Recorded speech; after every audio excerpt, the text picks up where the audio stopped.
ना आने दें, हमें अंदर ही कर दें। पूरी पूरी कौम को तो अंदर कर दिया, पूरी जेल तो बना दिया, इंटरनेट बंद है, ट्विटर बंद है, सब कुछ। आप भी जेल में हैं, अगर आप देखें तो आप भी जेल में हैं। शेख साहब बल्ले के बगैर बैटिंग क्या चलेंगे यार? एक मिनट यार, नदीम जान दिया कर यार। फैमिली से जुदा हो गए, ठीक है, रिश्तेदारों से जुदा हो गए, दोस्तों से जुदा हो गए, लेकिन 155 और अल्लाह ताला का शुक्र है।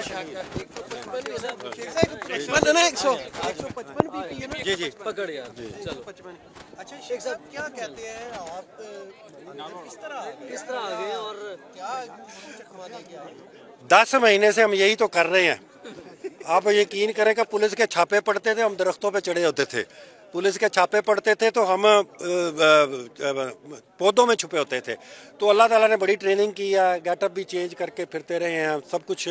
बस ये अल्लाह का शुक्र है, मेहर ही कोई इतनी कोई नहीं। पंजाब के उम्मीदवार है मियां साहब, इकबाल राब्ता हुआ है क्या? जी वो भी आएंगे इंशाल्लाह ताला, वो भी आएंगे इंशाल्लाह ताला।